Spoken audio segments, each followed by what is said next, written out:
Bienvenue sur les recettes La Berry. Pour les amateurs de sucre et salé, je vous propose une recette à la fois gourmande et originale, une terrine de foie gras glacé au chocolat. Une alliance surprenante qui épatera vos convives. C'est un plat suffisamment riche en saveurs qui ne demande qu'un accompagnement très simple, comme une belle tranche de pain de campagne grillé et un tour de moulin à poivre. Allez, c'est parti!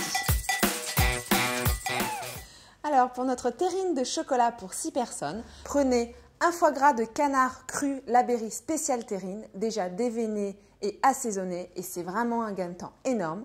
200 g de chocolat noir à 70% et un peu de beurre. Pour les plus téméraires qui veulent déveiner leur foie gras eux-mêmes, je vous conseille d'aller directement sur le site voir la vidéo de déveinage en ligne. L'idéal serait de faire cette terrine 2 à 5 jours avant la dégustation. On va passer au montage de la terrine. Donc tout d'abord, j'ai préchauffé mon four à 140 degrés. Maintenant, je vais m'occuper de séparer mon foie en deux. Voilà, j'ai mon gros lobe et mon petit lobe. La petite astuce que je voulais vraiment vous dire, on utilise une terrine. Attention, avec une presse. Qu'est-ce qu'une presse? C'est cette petite chose, vous verrez tout à l'heure à quoi ça va nous servir. Donc mon lobe, mon premier gros lobe, je le sépare en deux.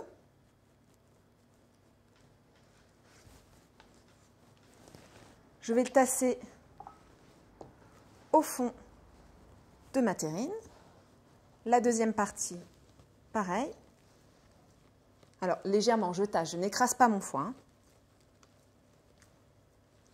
Et je prends le petit lobe, la surface lisse extérieure, et je le mets par-dessus.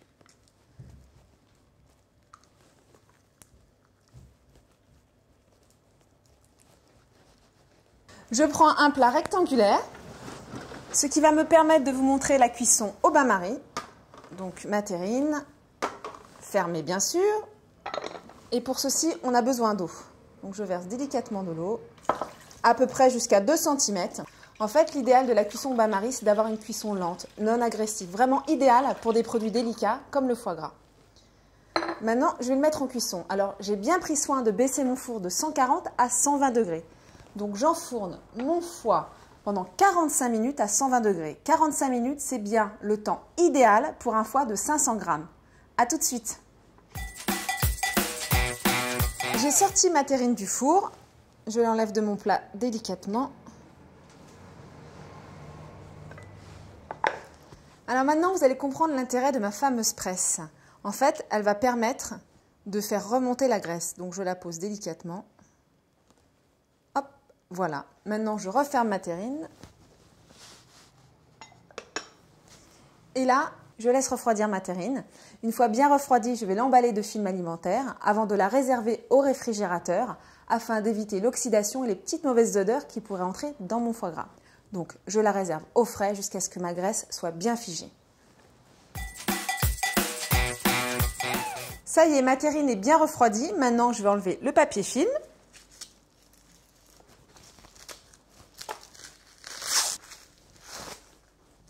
Vous voyez, ma graisse est bien au-dessus de ma presse. Donc là, l'idée, c'est de retirer la graisse et de la faire fondre. À l'aide d'une cuillère.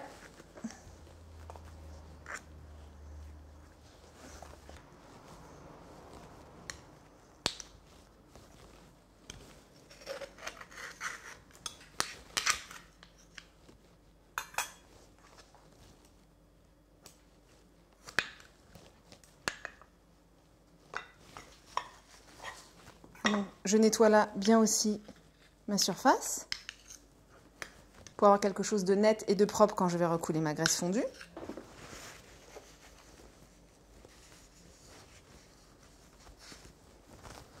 Donc je mets ma graisse à fondre.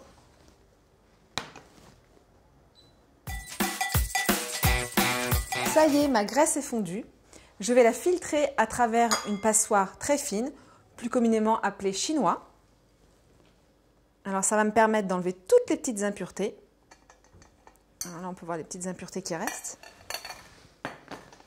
Je vais recouler cette graisse dans ma terrine. Voilà, pour bien recouvrir le dessus. Je la referme. Alors là, vous pouvez remarquer que je ne la filme pas de nouveau. Parce qu'en fait, la graisse va permettre de la conserver de façon hermétique. Donc maintenant, j'ai juste à la réserver au réfrigérateur pour un minimum de 48 heures. Le jour de la dégustation, ma terrine est bien refroidie. Maintenant, je vais la démouler. La petite astuce, c'est de passer sous l'eau chaude la lame de mon couteau.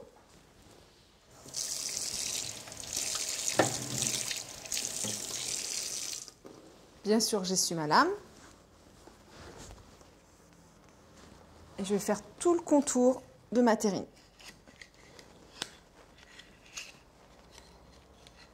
Voilà.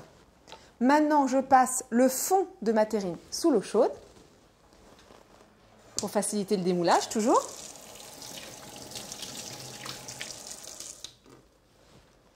Et je démoule directement ma terrine sur ma grille sur laquelle je coulerai le chocolat.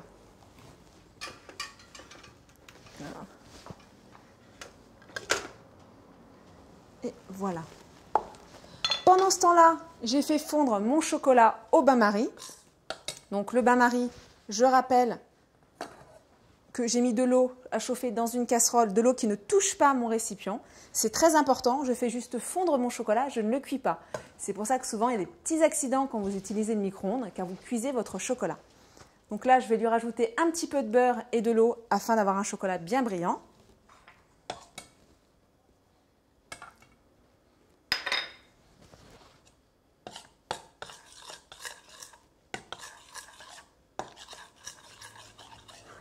Je verse juste un petit peu d'eau.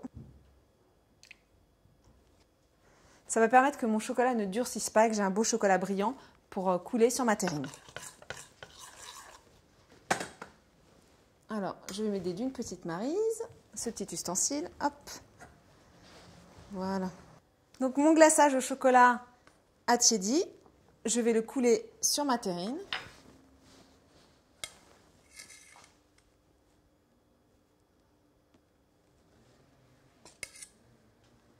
Sur une petite épaisseur, pas trop épaisse quand même.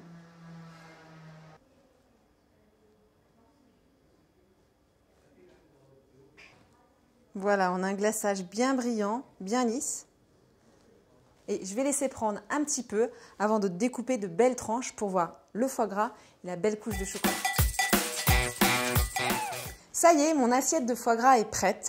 Donc vous voyez, pour avoir de belles tranches comme ça, j'ai juste bien découpé le pourtour de ma terrine pour avoir des tranches bien nettes, d'1 centimètre d'épaisseur. Je l'accompagne d'un bon pain de campagne toasté, un petit peu de cacao pour rappeler le chocolat de ma terrine. Et il nous suffit juste d'un bon tour de moulin sur tout ça. Voilà. Qu'est-ce qui nous manque?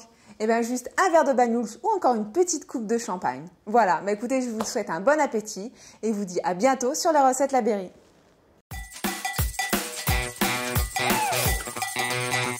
I'm leaning on it just to coach you, like